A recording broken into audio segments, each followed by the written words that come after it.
All of you, welcome to SK's home kitchen. एकदम perfect आणि कुरकुरीत आळूची वडी कशी बनवायची ते आपण आज पाहणार आहोत। तर त्यासाठी मी इथे ताजी आळूची पाने घेतली आहेत। ही थोडी मोठ्या साईजचीच पाने आहेत। इथे मी 9 ते 10 पाने चांगली स्वच्छ वॉश करून घेतली आहेत। तर सगळ्यात आधी आपल्याला पानाच्या मागच्या साईडने जे स्टेम किंवा ज्या शिरा असतात ब्रॉडवाल्या त्या कट करून घ्यायच्या आहेत।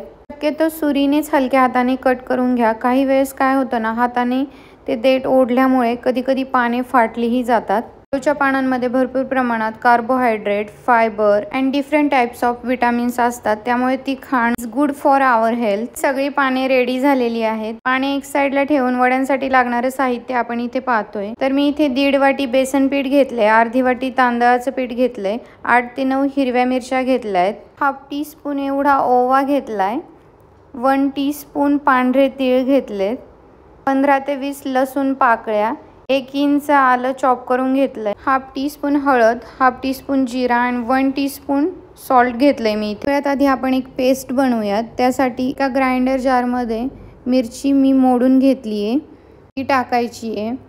आलं चॉप करून घेतलेलं ते टाकायचंय। जे मी सगळं साहित्य घेतलंय त्यामध्ये वड्यांचे 3 रोल परफेक्ट तयार होतात। त्यानंतर यामध्ये लसूण ॲड करायचा आहे, जिरा, हळद आणि मीठ टाकून आपण याची फाईन पेस्ट बनवून घेणार आहोत। मिरचीचं प्रमाण तुमच्या चॉईस प्रमाणे कमी जास्त करू शकता। तर इथे आपलं वाटण बनवून तयार आहे। आपण पानांना लावण्यासाठी एक बॅटर बनवूयात। त्यासाठी मी इथे ताटामध्ये 1.5 वाटी एवढं बेसन पीठ घेतलंय आणि आता मी यामध्ये अर्धी वाटी एवढं तांदळाचं पीठ ॲड करतेय, ज्याने आपल्या आळूच्या वड्या ज्या आहेत त्या एकदम कुरकुरीत छान होतात। त्यामध्ये आपण घेतलेले हवरी तीळ आणि ओवा ॲड करायचा आहे।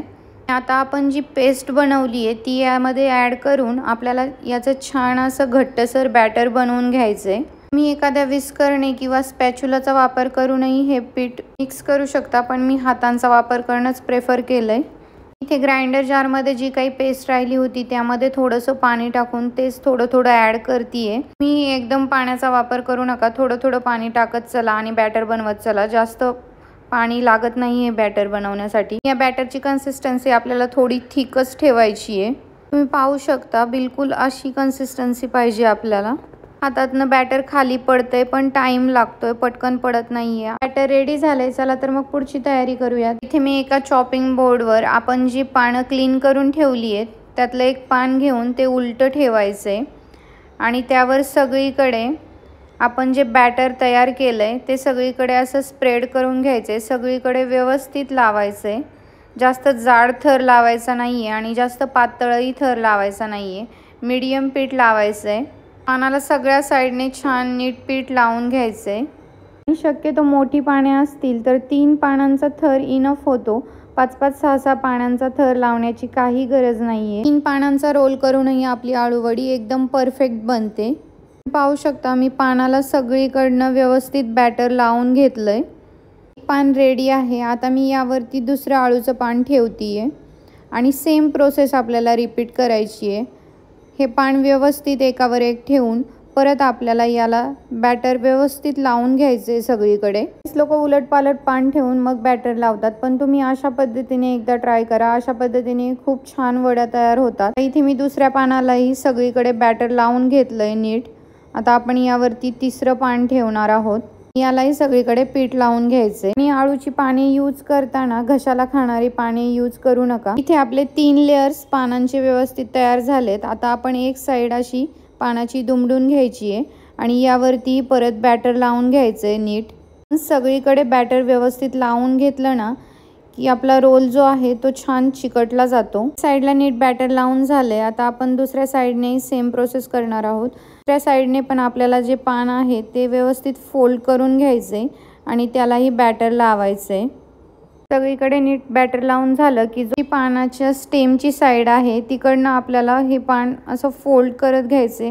म्हणजे काय होतं, वडीला छान लेयर्स येतात, त्यामुळे फोल्ड करताना ना व्यवस्थित टाईट फोल्ड करा। फोल्ड करता साईडने पण थोडंसं प्रेस करत चला, म्हणजे आतलं पान जे आहे ना ते फोल्डिंगच्या वेळेस बाहेर येणार नाही। तर तुम्ही पाहू शकता आपला रोल एकदम व्यवस्थित बनलाय, एकदम परफेक्ट बनलाय। मी साईडनेही थोडंसं बेसन पीठ लावतीये। हे ऑप्शनल आहे, तुम्हाला लावायचं तर तुम्ही लावू शकता किंवा स्किपही करू शकता। इथे आपला एक रोल तयार आहे।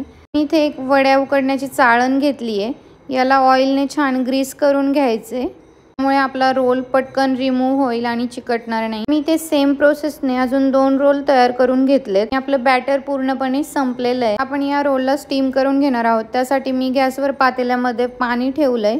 पाणी बॉईल झाल्यावर त्यावर चाळण ठेवून त्यावर झाकण ठेवायचे। मीडियम गॅसवर 20 मिनिटांसाठी वड्या वाफवून घ्यायच्यात। इथे आपले 20 मिनिट्स झालेले आहेत।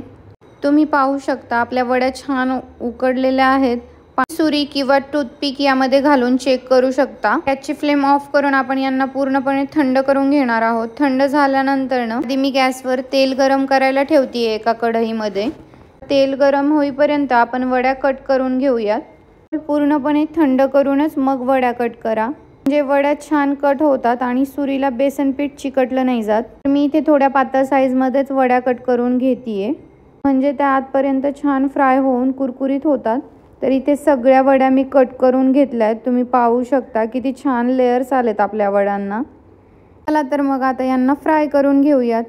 मी इथे तेलामध्ये थोडीशी वडी टाकून आधी चेक करते तेल छान गरम झाले की नाही। इथे ऑइल छान 80% गरम झालेला आहे। आपण यामध्ये वड्या टाकूयात। यांना मीडियम गॅसवर अलट पलट करत छान गोल्डन कलर येईपर्यंत फ्राय करून घेऊयात। ही स्टीम केलेले रोल 4 ते 5 दिवस फ्रीजमध्ये स्टोरही करू शकता किंवा वड्या कट करून शॅलो फ्रायही करू शकता त्यांना, किंवा मी केल्या आहेत तशा डीप फ्राय पण करू शकता। शक्यतो वड्या मीडियम गॅसवरतीच फ्राय करा, म्हणजे त्या छान कुरकुरीत होतात आणि कुरकुरीतच राहतात। तर इथे आपली एक बॅच फ्राय करून रेडी आहे। आता मी बाकीच्या वड्या पण अशाच फ्राय करून घेतल्यात। लेयर्स आलेत वड्यांना आणि मस्त कुरकुरीत झाल्यात वड्या। त्या पद्धतीने एकदा नक्की ट्राय करून बघा। ती परफेक्ट बनते आळू वडी, खूप जास्त प्रमाणात बेसनही लागलं जात नाही। चला मग लवकर ट्राय करा परफेक्ट आळू वडी। Like, share and subscribe my channel.